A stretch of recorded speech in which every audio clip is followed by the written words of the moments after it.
ભરૂચની યુવતી સાથે મુંબઈ મદ્રેસામાં દુષ્કર્મનો આરોપ, કોલેજ ખર્ચ ઉઠાવવાની લાલચ આપી ફસાવ્યાનો આક્ષેપ. ધર્મનું શિક્ષણ અને કોલેજનો સમગ્ર ખર્ચ ઉઠાવવાની લાલચ આપી ભરૂચની 22 વર્ષીય યુવતીને વિશ્વાસમાં લઈને તેની સાથે દુષ્કર્મ આચરવા, ખોટા નિકાહનામાની ધમકી આપી બ્લેકમેલ કરવાના ગંભીર આરોપસર ભરૂચ પોલીસે મહારાષ્ટ્રના મદ્રેસા 55 વર્ષીય સંચાલકની ધરપકડ કરી છે. આરોપીને કોર્ટમાં રજૂ કરતા 2 દિવસના પોલીસ રિમાન્ડ મંજૂર કર્યા છે. ભરૂચના મહિલા પોલીસ સ્ટેશનમાં નોંધાયેલી ફરિયાદ મુજબ મહારાષ્ટ્રના મુંબઈ સ્થિત અંજુમને તકદીરુનિશા અલ ઇસ્લામિયા લીલબનાથ મદ્રેસાના ટ્રસ્ટી અને સંચાલક 55 વર્ષીય મુફતી અલાઉદ્દીન અબ્દુલ ગફાર અંસારી સામે ગુનો નોંધાયો હતો.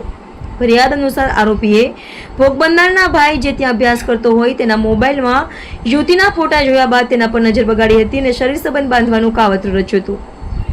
આરોપીએ મુંબઈથી ભરૂચ આવી તેના પરિવાર સાથે આત્મીયતા કેળવી પિતાને તેમની યુવતીના ધાર્મિક શિક્ષણથી લઈને કોલેજના અભ્યાસ સુધીનો તમામ ખર્ચ પોતે ઉઠાવવાની લાલચ આપી વિશ્વાસમાં લીધા હતા. ત્યારબાદ યુવતીને ભરૂચથી મુંબઈ મદ્રેસામાં અભ્યાસ માટે મોકલવામાં આવી હતી. ત્યાં આરોપીએ યુવતીની મરજી વિરુદ્ધ દુષ્કર્મ આચર્યાનો આરોપ છે, જેમાં તેને 2 વખતે ગર્ભ રહી જતા આરોપીએ ગોળીઓ આપી ગર્ભ પડાવ્યો હોવાનું પણ જાણવા મળ્યું છે. ફરિયાદમાં વધુમાં જણાવ્યું છે કે યુવતી તેની હરકતોથી કંટાળી જતા ભરૂચ આવી ગઈ હતી. જોકે બાદમાં આરોપી યુવતીને ફોન ઉપર અને ભરૂચ આવી પોતાની સાથે આવવા દબાણ કરતો હતો. યુવતીએ ઇનકાર કરતા તેની પાસે નિકાહનામું હોવાની કઈ ખોટા નિકાહનામાની ધમકી આપી હતી.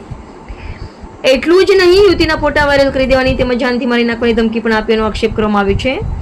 જેથી યુવતીએ સમગ્ર ઘટનાની જાણ તેના માતા પિતાને કરતા આરોપી મુફતીનો ભાંડો ફૂટ્યો હતો.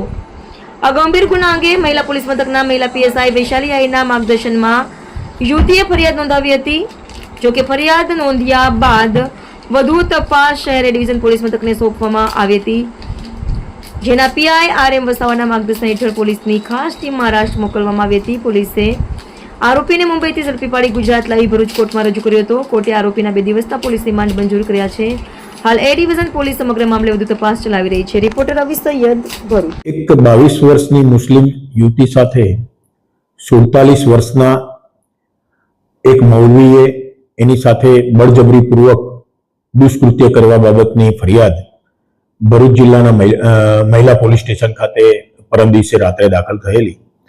ગુનાની ગંભીરતા જોઈને તપાસ કરતા અમલદાર એ ડિવિઝનના પોઈ શ્રી વસાનાઓએ તાત્કાલિક તપાસ હાથ ધરી પુરાવા એકત્રિત કરવાની કાર્યવાહી અને આરોપીની શોધખોળ માટે જે આરોપી મૌલવી છે અને મુંબઈની મદ્રેસામાં ટ્રસ્ટી તરીકેનું કામ કરે છે એને ધરપકડ કરવા માટેની કાર્યવાહી કરેલી. તપાસ દરમિયાન એવી હકીકત જણાયેલી કે આ જે મૌલવી છે એ ભરૂચ ખાતે રહેતી યુવતીના ઘરે આજથી 8 મહિના પહેલા આવેલો અને એના માતા પિતાને લલચાવીને પ્રેરિત કરેલા કે મુસ્લિમ ધર્મનું વધુ અભ્યાસ માટે અને એની મદ્રેસામાં ત્યારબાદ નોકરી માટે આ તમારી દીકરીને મોકલી આપો એમ કહીને એને મુંબઈ બોલાવેલી. ત્યારબાદ એની સાથે છેડતી અડપલા ચાલુ કરેલા અને એની સાથે પછી મરજી વિરુદ્ધ બળજબરીપૂર્વક એની સાથે શરીર સંબંધ માંડેલા અને એ બાબતના એને એના પોતાના મોબાઈલમાં આરોપીએ આ યુવતીના નગ્ન ફોટાઓ પણ લીધેલા અને આ ફોટાઓ વાયરલ કરવાની ધમકી આપીને અવારનવાર એની સાથે દુષ્કૃત્ય કરતો હોવાનું તપાસ દરમિયાન જણાવેલું.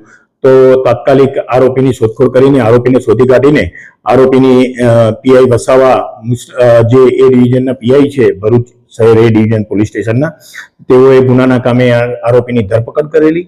આરોપીને આજે નામદાર કોર્ટમાં રજૂ કરીને વધુ તપાસ અર્થે એના રિમાન્ડની માગણી કરતા નામદાર કોર્ટે આરોપીના 2 દિવસના રિમાન્ડ મંજૂર કરેલા છે અને આગળની વધુ તપાસ હાથ ધરવામાં આવેલી.